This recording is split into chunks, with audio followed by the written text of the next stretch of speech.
प्यारे बच्चों, आप सबको नमस्कार। जैसा कि साइंस में हमारा चल रहा था दर्पणों के द्वारा प्रतिबिंब का बनना, अवतल दर्पण द्वारा प्रतिबिंब का बनना हमने पिछली वीडियो में आपको समझा दिया था। आप उसका अभ्यास करना। इसी क्रम में आगे बढ़ते हुए अब है उत्तल दर्पण द्वारा प्रतिबिंब का बनना। देखिए, उत्तल दर्पण के द्वारा प्रतिबिंब के बनने की दो कंडीशन है। फर्स्ट कंडीशन है जब वस्तु अनंत पर रखी हो। ये हमारा उत्तल दर्पण है, ये इसका फोकस है, ये इसका वक्रता केंद्र सी है। तो प्यारे बच्चों, ये इधर पालिश है, ये इसका परावर्तक पृष्ठ है। तो वस्तु जो है इधर अनंत पर कहीं पर भी हो सकती है। तो अनंत पर वस्तु रखी, वस्तु से चलने वाली प्रकाश की किरण परावर्तन के पश्चात ऐसे चली जाएगी। यानी कि हमें ऐसा महसूस होगा जैसे वो फोकस से हमारी ओर आ रही हो। इसी प्रकार से दूरी किरण है, वो ऐसा महसूस होगा जैसे फोकस से हमारी ओर आ रही हो, क्योंकि वो किरणों को डाइवर्ट करता है, घुमा देता है। तो इससे क्या सिद्ध होता है प्यारे बच्चों कि जो अनंत पर वस्तु रखी उसका प्रतिबिंब जो है बिंदु रूप, वस्तु से छोटा, आभासी और फोकस बिंदु पर बनता है। इसी प्रकार से नेक्स्ट कंडीशन, दूरी कंडीशन इसकी हमारे पास है जब वस्तु दर्पण के ध्रुव और उस फोकस के बीच जब दर्पण के ध्रुव और अनंत के बीच रखी हो। तो प्यारे बच्चे, इसकी सेकंड कंडीशन है उत्तल दर्पण की, जब वस्तु दर्पण के ध्रुव और इधर अनंत के बीच रखी हो। अनंत के बीच वस्तु रखी है, भी वस्तु से चलने वाली प्रकाश की किरण ऐसे डाइवर्ट होगी, घूमगी। दूरी किरण जो है हम बच्चों प्रकाशिक केंद्र सी से लेंगे। अब सी से जाने वाली किरण तो अपने रास्ते से वापस आ जाएगी, जैसे हो जाएगी वैसे वापस आ जाएगी। तो हम देख रहे हैं कि ये प्रतिबिंब हमारा एफ के और पी के बीच में बन रहा है। तो इससे सिद्ध होता है क्या कि उत्तल दर्पण के सामने अनंत को छोड़ करके वस्तु को कहीं पर भी रखें, वस्तु का प्रतिबिंब सदैव दर्पण के ध्रुव और फोकस के बीच वस्तु से छोटा, सीधा और आभासी बनता है। तो इस प्रकार से प्यारे बच्चों हम अवतल दर्पण की दोनों कंडीशनों को याद करेंगे। अब प्रश्नों को हल करने के लिए प्यारे बच्चों हमें ध्यान रखना है साइन का, चिन्ह का। तो दूरियों को नापने की निर्देशांक ज्यामिति चिन्ह परिपाटी कैसी है इसकी वो समझिए प्यारे बच्चों ध्यान से। देखिए, एक लाइन है, इसे मानते हैं हम एक्स अक्ष, ये एक लाइन है, इसे मानते हैं वाई अक्ष। तो एक्स अक्ष और वाई अक्ष ये चार हिस्से हो गए, फर्स्ट, सेकंड, थर्ड, फोर्थ। इधर का हिस्सा जो है सब प्लस में है, इधर का हिस्सा जो है वो सब माइनस में है।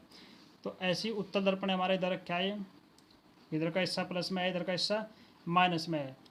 तो चिन्ह को कैसे मापते हैं प्यारे बच्चों, जो आपतित किरण की दिशा में मापी गई राशियाँ हैं वे हमारी सब प्लस में होती हैं, और जो परावर्तित विपरीत दिशा में मापी गई राशियाँ हैं आपतित किरण की विपरीत दिशा में, तो वो हमारी सब माइनस में होती हैं।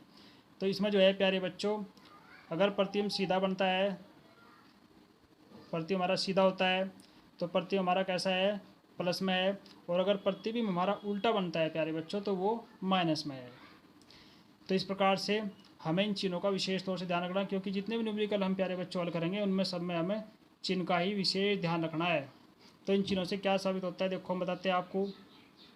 ये उत्तल दर्पण है, उत्तल दर्पण के सामने इधर ही वस्तु होगी, इधर ही उसका प्रतिबिंब होगा। ये प्यारे बच्चों, ये अवतल दर्पण है, इसके इधर ही वस्तु है, इधर ही इसका प्रतिबिंब होगा, इधर ही इसकी फोकस दूरी है। ये उत्तल दर्पण है, इसके सामने वस्तु इधर रखी जाएगी जो माइनस में होगी। इस दर्पण की फोकस दूरी, दर्पण का वक्रता केंद्र और प्रतिबिंब इसके इधर है जो प्लस में होंगे। अब देखो, जैसे हम सूत्र के द्वारा समझा रहे हैं आपको, ये सूत्र है जो हमारे न्यूमेरिकल में बहुत ज़्यादा काम आएगा। दर्पण का सूत्र है 1/f बराबर 1/v प्लस 1/u। एफ क्या है, किसी भी दर्पण की फोकस दूरी। वी क्या है, दर्पण से प्रतिबिंब की दूरी।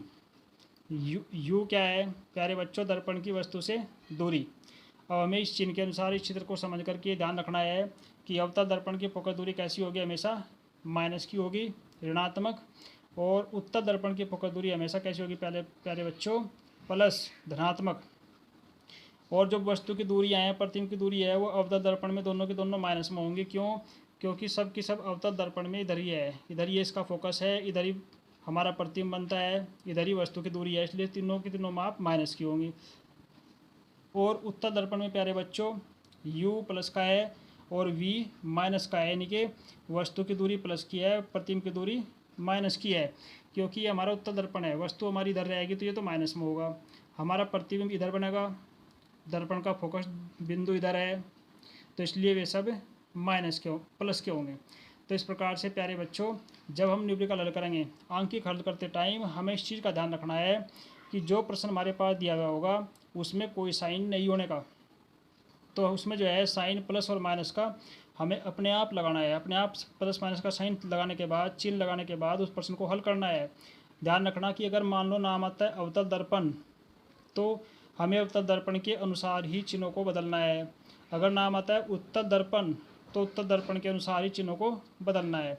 एक बार फिर आप समझ लीजिए, अवतल दर्पण में सभी माप FB, UB और VB तीनों माइनस के होते हैं।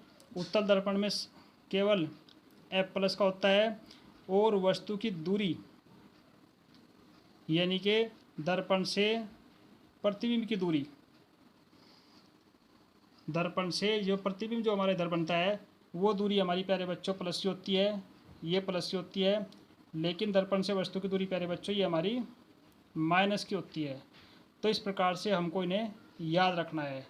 धन्यवाद। जय हिंद, जय भारत।